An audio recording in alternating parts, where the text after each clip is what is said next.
भारत में दार्शनिक चिंतन की परंपरा।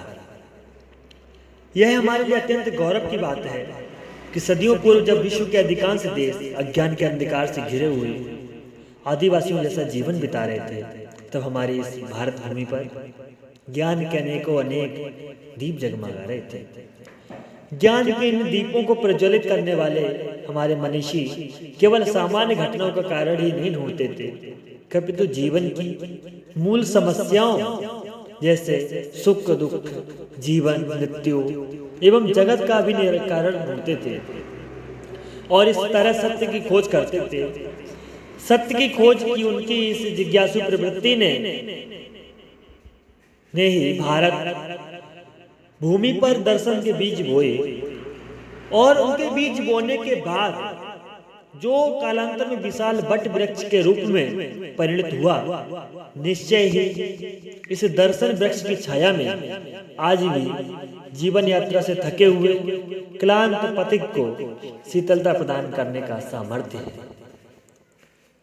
भारतीय दर्शन का तात्पर्य केवल हिंदू धर्म के दर्शन, वैदिक दर्शन एवं आर्यों के दर्शन से ही नहीं है।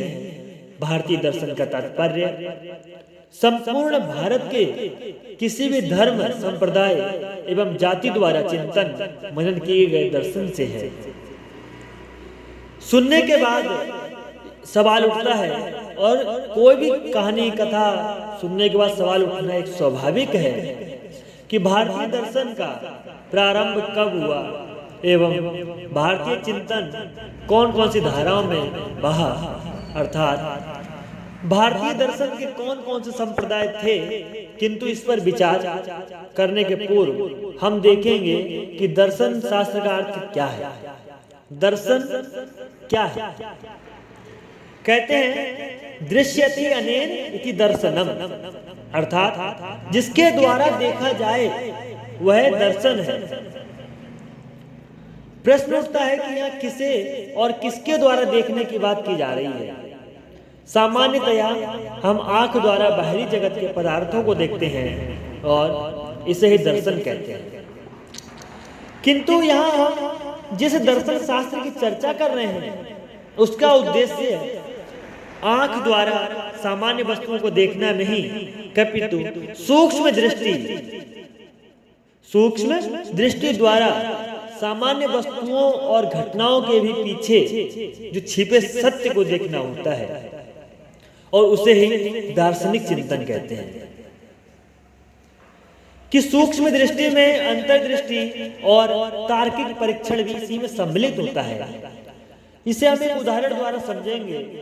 मान लीजिए हम अपनी आंखों से किसी को मरते देखते हैं, किसी को मरते हुए सभी प्रायः देखते हैं, वह मृत्यु का सामान्य दर्शन हुआ। किंतु इसी मृत्यु के पीछे सत्य पर हम सूक्ष्म दृष्टि से गहराई से चिंतन मनन करते हैं और सोचते हैं कि क्या मृत्यु सत्य है या फिर मृत्यु क्या है? क्या यह मृत्यु अनिवार्य है?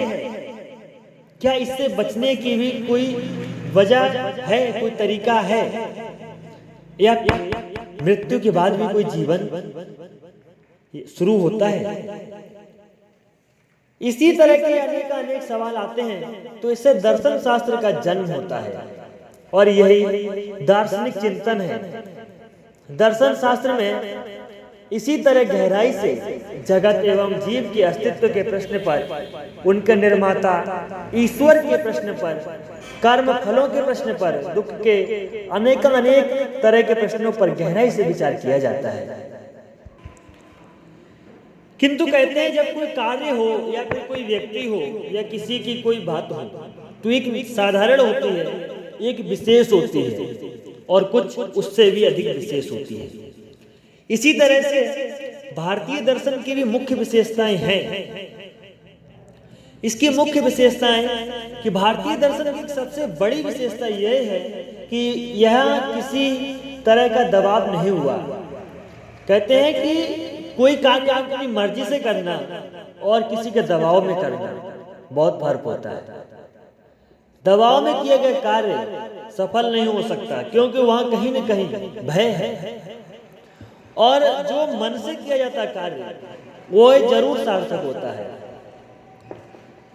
तो इसकी सबसे बड़ी विशेषता यह है कि यह बिना किसी दबाव के चिंतन हुआ है, इसलिए यहाँ परस्पर विरोधी विचार भी साथ साथ प्रस्तुत हुए हैं। विरोधी विचारों को भारतीय दार्शनिकों ने कभी छोटा नहीं समझा, बल्कि अपना पक्ष प्रस्तुत करने के पूर्व भी विरोधियों द्वारा लगाए गए अथवा लगाए जा सकने वाले आरोपों को अपने सामने रखते थे और तब उनका खंडन करते हुए आगे बढ़ते थे। शास्त्रार्थ की हमारे यहाँ बहुत पुरानी परंपरा है। इसमें शास्त्रार्थ में पराजित विचारक विजय के दर्शन को सहर्ष से अंगीकार कर लेते थे। ऐसे शास्त्रार्थ पूर्व समय में राज दरबार में भी हुआ करते थे और विजय के मतों को स्वयं राजा भी स्वीकार कर लेता। यह बात हमें पाश्चात्य दर्शन में नहीं दिखाई देती है। इससे वैचारिक स्वतंत्रता को बल मिला ही है, वैचारिक विविधता भी भारतीय दर्शन में आई है। प्रायः सभी का जीवन एक असमंजस में रहता है। कहते हैं कि मोक्ष क्या है? कि भारतीय दर्शन की मुख्य विशेषता यह है कि यहाँ दार्शनिक केवल जिज्ञासा की तृप्ति के लिए दार्शनिक चिंतन नहीं करता। जीव, जगत, ईश्वर आदि की सत्ता पर विचार वह केवल इनके विषय में अपने अज्ञान को दूर करने के लिए नहीं करता। वास्तविकता में इसके द्वारा वह जिस सत्य का साक्षात्कार करता है उसे जीवन में उतारना भी चाहता है। दर्शन उसके लिए जीवन दर्शन है, जो उसे सत्य की जानकारी ही नहीं देता, सत्य की उपलब्धि भी कराता है। एक होता है जानकारी देना, एक होता है जानकारी के साथ उस चीज को या उस ज्ञान को उपलब्ध करा देना। तो दार्शनिक शास्त्र जो है वो उपलब्ध भी कराता है। जैसे मृत्यु के उपयुक्त उदाहरण को ही लें, यहाँ पर मृत्यु पर चिंतन करने वाला दार्शनिक यह भी चिंतन करता है कि किस प्रकार मृत्यु को पार कर अमृत की ओर बढ़ा जा सकता है। बृहदारण्यकोपनिषद में लिखा है कि याज्ञवल्क्य मुनि जब अपनी पत्नी मैत्रेयी को उसके हिस्से को धन देने लगते हैं तो वह पूछती है, क्या इस धन से मैं अमर हो जाऊंगी? किंतु कोई भी धन से अमर कैसे हो सकता है? इसीलिए ऋषि ने ना कह दिया। जब ऋषि ने ना कह दिया तो वह कहती है, यदि मैं इस धन से अमर नहीं हो सकती तब इसको लेकर मैं क्या करूंगी? मुझे तो आप वह ज्ञान दीजिए जिससे अमर हुआ जा सके। भारतीय दर्शन ने केवल इस जन्म में आने वाली मृत्यु से ही नहीं बल्कि अगले जन्म में होने वाली मृत्युओं से और इस तरह संपूर्ण जन्म मरण के चक्र से ही मुक्ति का आश्वासन दिया है और इसे ही मोक्ष कहा गया है।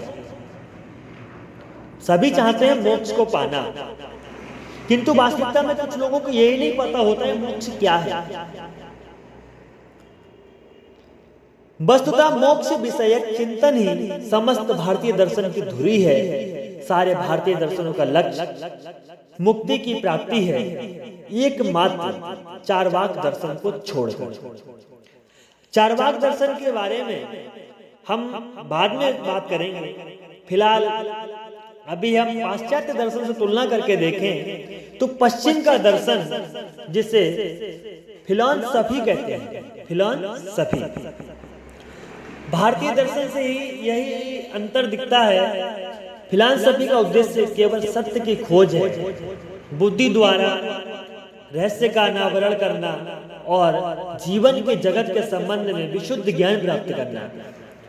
यह बात फिलॉसफी के शाब्दिक अर्थ ज्ञान के प्रति प्रेम से भी स्पष्ट होती है। इसके विपरीत भारतीय दर्शन को जीता है, यह उसके लिए जीवन शैली या विधि है। किंतु यहाँ हमें याद रखना चाहिए कि समूचे पाश्चात्य दर्शन पर हम यह आरोप नहीं लगा सकते कि यहाँ दर्शन का लक्ष्य केवल ज्ञान पाशा को तृप्त करना रहा है।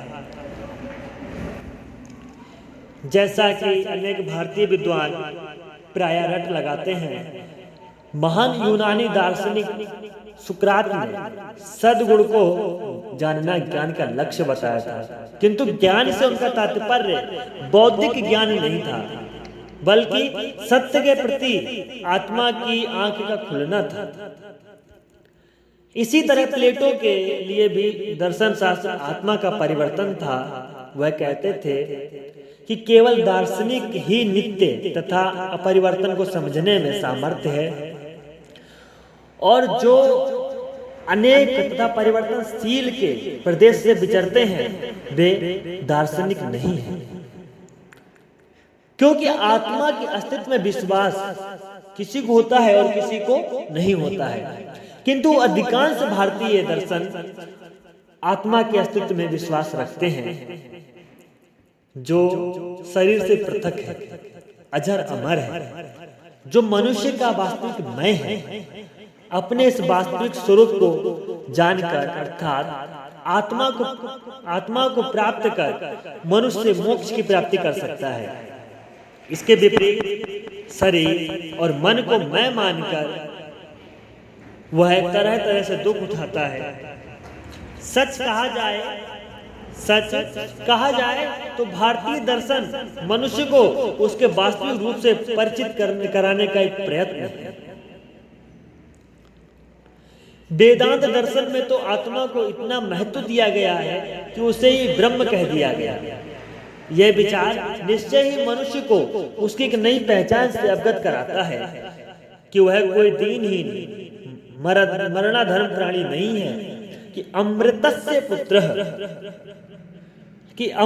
पुत्र यानी अमर होने जैसा पुत्र है, परमात्मा का ही अंश है, इसी का एक रूप है अथवा वही है, क्योंकि अंश होना वास्तविकता से अलग नहीं होता है।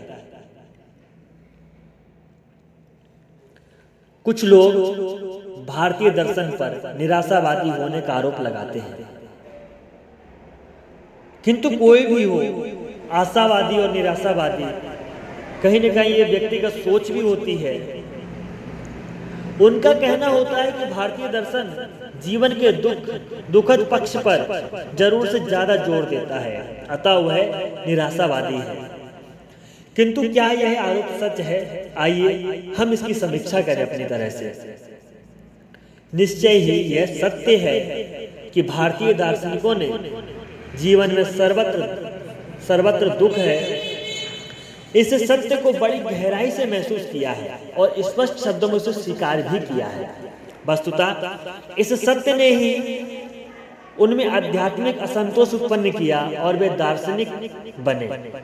इस तरह जगत की दुखदायी स्थिति भारतीय दर्शन को जन्म देती है, किंतु इससे यह नहीं सिद्ध होता कि भारतीय दर्शन निराशावादी है। बुद्ध जब कहते हैं कि सर्वत्र दुख ही दुख है, तब यह भी कहते हैं क्या मैं इस सर्वत्र व्यापी दुख से निराश होने की आवश्यकता नहीं है। देखो, दुख भी अकारण नहीं होते हैं, उनके कारण होते हैं, जिन्हें दूर कर दुखों को भी दूर किया जा सकता है। अपने अपने ढंग से सभी दर्शन इस दुख के कारण की खोज करते हैं और इसमें सफलता का दावा भी करते हैं। अतः इन्हें हम निराशावादी नहीं कह सकते। निराशावादी तो वे होते हैं जिन्हें आशा की कहीं कोई किरण दिखाई ही न देती हो, जबकि भारतीय दार्शनिक जिस सत्य का साक्षात्कार करता है वह न केवल इस जन्मांतर के दुखों से भी मुक्ति का आश्वासन देता है, इससे अधिक आशावाद और क्या हो सकता है। कहते हैं कि आशावादी निराशावादी अपना है, किंतु व्यक्ति को आनंद आना चाहिए। कहते हैं ना, आनंद आ गया, आनंद आना चाहिए। तो वैसे देखा जाए तो आनंद का महत्व क्या है? आनंद क्या है? क्षणिक सुख, ये कुछ और। भारतीय दर्शन मुक्ति में न केवल सभी प्रकार के दुख, भय, संदेश आदि से मुक्ति की बात करता है, वरन उस आनंद की प्राप्ति की भी आशा दिलाता है जो असीम है, असीमित है, नित्य है, जिसके सामने न केवल सांसारिक दुख किंतु सांसारिक सुख भी तुच्छ हो जाते हैं। उपनिषदों ने ब्रह्मा को आनंद स्वरूप कहा है, जिसे जान लेने पर विद्वान किसी से भयभीत नहीं होते। आनंदो ब्रह्मणो विद्वान न बिभेति कदाचना। जो विद्वान आनंदित होने पर ब्रह्म को पाते हैं, ये ब्रह्म को आनंदित समझते हैं, ब्रह्म से आनंदित होते हैं, जो ब्रह्म को जान लेते हैं, आनंद स्वरूप को जान लेते हैं, वह विद्वान किसी से भयभीत नहीं होते। कुछ लोग कहते हैं कि कर्म फल मिलता है या नहीं, तो कर्म फल पर विश्वास है या नहीं। भारतीय दर्शन एक और विषय में एक मत है, वह है कर्म फल। कर्म फल का सिद्धांत, जिसके अनुसार कर्म अपना समुचित फल अवश्य देते हैं। आप गलत करोगे तो आपके साथ गलत होगा, आप सही करोगे तो आपके साथ सही होगा ही होगा। किंतु मानना यह है कि क्या वास्तविक में कर्म फल होता है, यह सिर्फ ये एक धारणा है। क्योंकि कर्म से मुक्त कोई भी नहीं होता है। जो जैसा कर्म करता है उसको वैसा फल मिलता ही है। लेकिन ये अपनी व्यक्तिगत धारणा है कि लोग क्या मानते हैं, विश्वास रखते हैं या नहीं रखते। कर्म फल का सिद्धांत, जिसके अनुसार कर्म अपना समुचित फल अवश्य देते हैं। जो जैसा बोता है वैसा काटता है, यह एक अटल सत्य है। बबूल बोकर आम की आशा करना व्यर्थ है। हमारी वर्तमान उपलब्धि, चाहे वह सुखदायी हो या दुखदायी, हमारे भूत के कर्मों का ही फल होता है। और भविष्य में हम जो पाने जा रहे हैं उसका निर्धारण हमारे वर्तमान में कर्म करेंगे। हम आज क्या कर रहे हैं, इसी का फल हमें भविष्य में मिलेगा। चंद भौतिकवादी दार्शनिकों को छोड़कर शेष सभी भारतीय दार्शनिक, चाहे वे वैदिक हो या अवैदिक, कर्म फल के सिद्धांत पर गहरी आस्था दिखाते हैं। जैन और बौद्ध दर्शन यद्यपि ईश्वर के अस्तित्व को जगत के निर्माता के रूप में नहीं मानते, पर कर्म फल के सिद्धांत पर पर्याप्त मानते हैं। उनका मत है कि कर्म फलों में इतनी शक्ति होती है कि वह फल अपने कर्म के अनुसार स्वयं दे ही देते हैं। भारतीय दर्शन का यह सिद्धांत मनुष्य मात्र को आशा का संदेश देता है। यह हमें एक और जहां अपनी वर्तमान परिस्थितियों को पूर्व कर्मों का फल कहकर सहने का सामर्थ्य देता है, वहीं वर्तमान में हमें अच्छे कर्म करने के लिए प्रेरित भी करता है। क्योंकि वर्तमान में जो करेगा वही भविष्य में पाएगा। भारतीय दर्शन का कर्म फल का सिद्धांत न केवल इस जीवन को, कभी तो मृत्यु के बाद के जीवन को भी संभालने का संदेश देता है। क्योंकि इस सिद्धांत के अनुसार कर्म फल मृत्यु के साथ ही समाप्त नहीं हो जाते, वे मृत्यु के बाद भी जीवात्मा के साथ लगे रहते हैं और अगले जन्म में जीव के सुख दुख का हेतु बनते हैं। कर्म फल का यह सिद्धांत एक तरह से दुष्कर्म करने वाले को चेतावनी भी देता है कि अपने बुरे कर्मों से मृत्यु के बाद भी वह नहीं बचेगा, भी अवश्य अपना उस फल भोगेंगे। इस तरह वह पुनर्जन्म में आस्था उत्पन्न करता है। पुनर्जन्म कहाँ है, क्यों है, कैसे है, ये अलग बात है। किंतु जिधर भी है, जहां भी होगा, आपको अपने पूर्व के किए हुए कर्मों का फल जरूर मिलेगा। जीवन में दुख होता है ना, उसका कारण क्या होता है? उसका कारण अविद्या।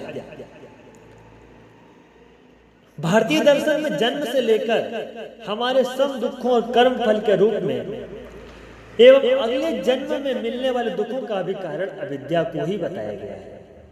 वैदिक अवैदिक सभी दर्शन इस विषय में एक मत है कि अविद्या ही सभी दुखों की जड़ है। गौतम बुद्ध जो है जरा मरण यानी दुख के हेतु की खोज में कार्यकरण की 12 कड़ियों की जो एक श्रृंखला पाते हैं, उसमें अंतिम अविद्या को बताते हैं। अंतिम का अर्थ सिर्फ हमेशा आखिरी नहीं होता है।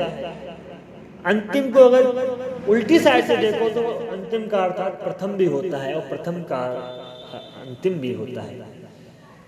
तो चाहे प्रथम कहें या फिर अंतिम कहें, ये दोनों में ही तालमेल रखती है। प्रथम भी अविद्या है और अंतिम भी अविद्या को ही बताती है।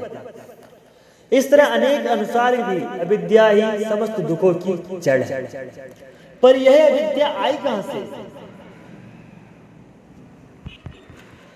अविद्या के बारे में अगर देखा जाए तो अनेक लोगों के अनेक मत होते हैं कि यह अविद्या आई कहां से। अविद्या की जो मूल धारा है वो हमारा व्यक्तिगत मन होता है, हमारे मन से बनाई हुई जो धारणा होती है। हमें किसी के बारे में पूर्ण ज्ञान नहीं है, किंतु फिर भी हम किसी के प्रति या किसी के ज्ञान के प्रति जो अपनी धारणा लगाते हैं, जो अपनी मानसिक सोच बनाते हैं, वह कहीं ना कहीं अविद्या का ही कार्य करती है। क्योंकि अविद्या मतलब पूर्ण ज्ञान ना होना, और जब पूर्ण ज्ञान नहीं होता है तो कहते हैं अधूरा ज्ञान बड़ा खतरनाक होता है। फिर भी इस अविद्या की बात पे हम आगे बात करेंगे। फिलहाल अविद्या जो है, क्या उसका नाश करना संभव है या नहीं? अविद्या को अनादि होने के बाद भी इसको अनंत नहीं मान सकते, क्योंकि अनंत वो होता है जिसका कोई अंत ना हो। किंतु विद्या अथवा ज्ञान के द्वारा अविद्या का नाश हो सकता है, क्योंकि मुक्ति जो है ज्ञान से मिलती है। बंधन का कारण अज्ञान, अविद्या है। इसी प्रकार उपनिषदों का कथन है कि ऋते ज्ञाना न मुक्ति, अर्थात ज्ञान के बिना मुक्ति नहीं है। एक अन्य स्थान पर भी कहा गया है कि ज्ञान देव मुक्ति ही, अर्थात ज्ञान से मुक्ति मिलती है। किंतु यह ज्ञान क्या है? ज्ञान क्या है? निश्चय ही इस विषय में भारतीय दार्शनिकों में मतभेद है, क्योंकि शंकर का अद्वैत दर्शन इसे आत्मा और परमात्मा कहता है। क्योंकि परमात्मा और आत्मा की एकता, दोनों का एकता का ज्ञान कहता है। तो सांख्य दर्शन इसे पुरुष, जीवात्मा और प्रकृति के वास्तविक स्वरूप का ज्ञान मानता है। बौद्ध दर्शन में ज्ञान का अर्थ चार आर्य सत्यों के ज्ञान से है, जबकि जैन दर्शन में ज्ञान का तात्पर्य द्रव्य के वास्तविक स्वरूप के ज्ञान से है। न्याय दर्शन में तत्व ज्ञान का अर्थ प्रेमियों, पदार्थों तथा प्रमाणों के ज्ञान से लिया गया है। यहाँ बताते हैं कि भारतीय दर्शन में ज्ञान का मतलब कोरा ज्ञान अथवा शाब्दिक ज्ञान नहीं है। प्रत्येक दर्शन मुक्ति की प्राप्ति हेतु व्यवहारिक मार्ग भी बतलाता है। यह पूर्णतः नैतिक मार्ग है। भारतीय दार्शनिक मोक्ष हेतु चित्त की शुद्धि आवश्यक बताते हैं, जो एक ऐसे योगी को ही उपलब्ध हो सकती है जो जितेंद्रिय हो। इसे जैन विचारक जिन्न कहते हैं, जिसने शंकर के शब्दों में न केवल इस लोक के कपितु परलोक के भी समस्त भोगों को त्याग कर दिया हो। जैन और बौद्ध दर्शन के शब्दों में जो सम्यक कर्म करता, अथवा गीता के शब्दों में निष्काम कर्मी उसी को कहते हैं। वस्तुतः यह ज्ञानी ही है जो मनुष्य को सम्यक कर्म अथवा निष्काम कर्म करने को प्रेरित करता है और इस तरह उसे मुक्ति दिलाता है। किंतु यह तभी संभव है जब व्यक्ति अनीति से बचे और नीति के मार्ग पर चले। देखें तो धर्म और दर्शन में समन्वय भारतीय दर्शन केवल बौद्धिक व्यायाम के लिए प्रस्तुत नहीं हुआ है। इसका लक्ष्य मोक्ष प्राप्ति और धर्म का लक्ष्य भी मुक्ति की प्राप्ति है। इसलिए हम भारतीय धर्म और दर्शन में गहरा संबंध देखते हैं। यहाँ प्राय सभी धर्म दार्शनिक विचार रखते हैं। जैन धर्म, बौद्ध धर्म क्रमशः जैन और बौद्ध दर्शन की आधारशिला पर खड़े हुए हैं, वहाँ हिंदू धर्म वेद, उपनिषद और वेदांत दर्शन से अनुप्राणित। इससे एक बड़ा लाभ यह हुआ है कि भारतीय धर्मों को बौद्धिक आधार मिला है, उसे रूढ़िवादिता मिली है। बौद्धिक आधार पर उसे रूढ़िवादिता के चंगुल से मुक्ति मिली। जहां कहीं धर्म में रूढ़िवादिता रही हो, वहां इसका कारण निश्चय ही धर्मावलंबियों एवं धर्म के पंडितों पुरोहितों में दार्शनिक दृष्टि का अभाव रहा है। भारतीय दर्शन तत्व विषयक सैद्धांतिक चर्चा की उपेक्षा उसकी अनुभूति महत्वपूर्ण मानी गई है, किंतु इसका मतलब यह नहीं है कि प्रमाण शास्त्र और तर्क शास्त्र को महत्व नहीं दिया गया अथवा उस पर गंभीर विचार नहीं हुआ है। सच तो यह है कि प्रत्येक भारतीय दर्शन की अपनी ज्ञान मीमांसा रही है और सबने सत्य की खोज में प्रमाणों पर गंभीरता से विचार किया है। इससे भारतीय तर्क शास्त्र भी अत्यंत समृद्ध हुआ है।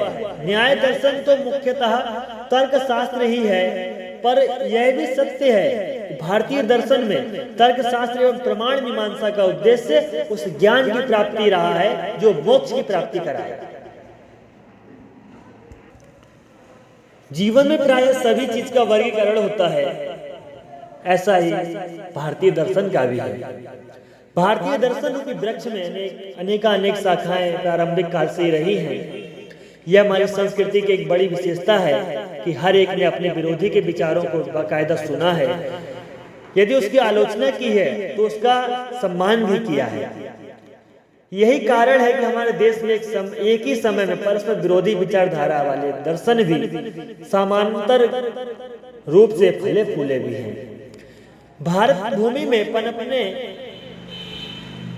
अनेक दर्शनों को सामान्यतया आस्तिक और नास्तिक इन दो वर्गों में बांटा है। इस विभाजन में अनेक असंगति है, इसीलिए कुछ विद्वानों ने इन्हें वैदिक और अवैदिक इन दो वर्गों में बांटा है।